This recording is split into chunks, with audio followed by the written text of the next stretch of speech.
Okay, finishing touches part two. I think, spoiler alert, this is the very last session. So I'll give some stats at the very end. Hopefully that turns out to be true because I'm planning on doing a test drive tomorrow or the day after. So we'll see if you don't see another upload about a build, then I'm done. Otherwise, I guess I'll be back. But if I do a drive, I will post a video with a drive. Anyway, so for this session, it was actually two separate sessions on the same day. The first session, I installed the seats and then took the car off the jack stands. Um, if you remember correctly, my passenger rail, I had sheared off one of the nut-serts. So I've installed it with three, two on the inside rail and one on the outside rail. I'm waiting for the replacement outside rail to come in, and then I can fix that one up. For the driver's one, I just installed it. I put some Loc-Tite on the bolts, pretty straightforward. And then I took the car off the stands. On the I also torqued the wheels after the car was on the ground. In the second session, what I did was I checked the ride height. I saw on a blog that was recommended to me by my dealer that you they started with the car at 150 millimeters off of the floor in the front, and you measure it by the chassis bar where the dry sump is attached. And this is with a person sitting in it. Um, I don't think I have to be too precise. Oh, and then for the rear, you do 15 millimeters higher. So that would be 165 millimeters in the rear and 150 millimeters in the front. I didn't think I had to be that precise. The other recommendation that the blog said was maybe you can start a little bit higher, which is 195 or sorry, 190 millimeters in the front and 205 millimeters in the rear. Again, 15 millimeters higher in the rear than the front, in the rear than the front. So I came out and I checked what the height was. During the build, I was actually very particular about making sure the suspension was level, and turned out it kind of paid off. The left and right side were level, both in the front and the back. The rear was almost exactly 205 millimeters, which was the slightly higher ride height that the blog recommended. So I checked the front, it was 195 millimeters in the front, a little bit higher than the 190 that the blog recommended, but I think that's fine. I'll probably get it professionally aligned, and so maybe I'll redo the ride height then. But as far as test driving and just getting started driving, I don't think I had to be that precise. As long as the left and right were level. This is without me sitting in the car, I should note. So once I sit in, I'll probably be slightly unlevel, but I think that's okay for now.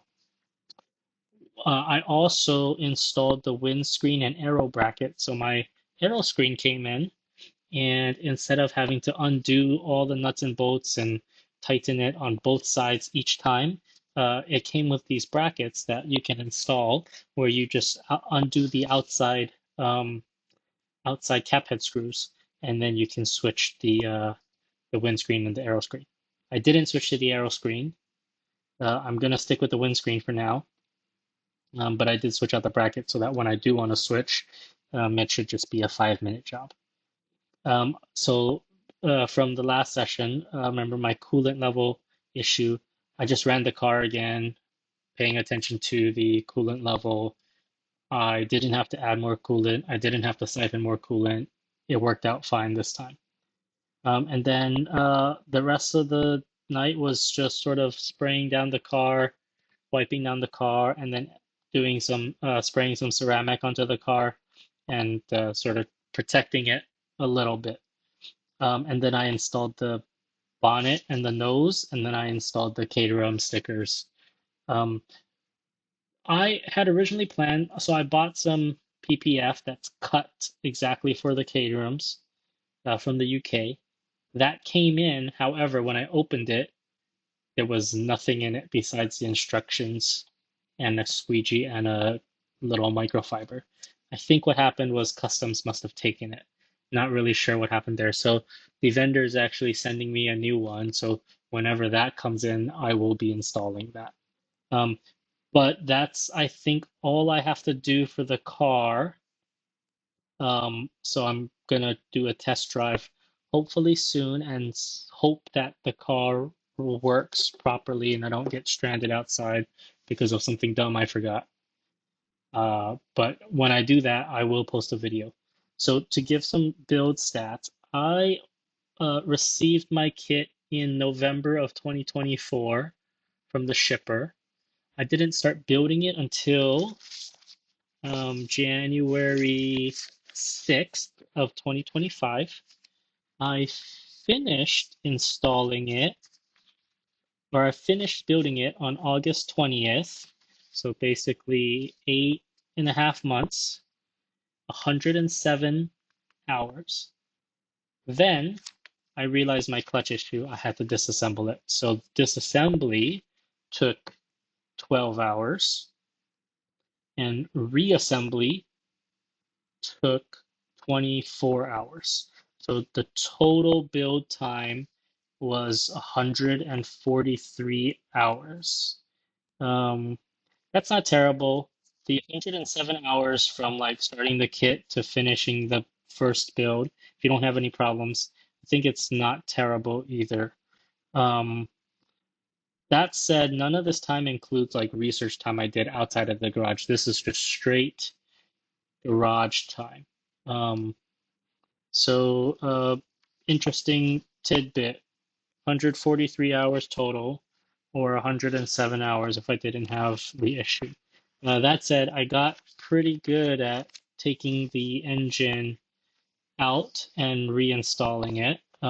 So I think I've gained some knowledge and skill through this process, and it's been fun, uh, but sometimes a little bit frustrating, especially the clutch issue at the end there. But hopefully, if anything happens with the car, I will know how to fix it. And the maintenance, I will also know how to maintain it well. So hopefully my test drive will be smooth, and thank you for following my build.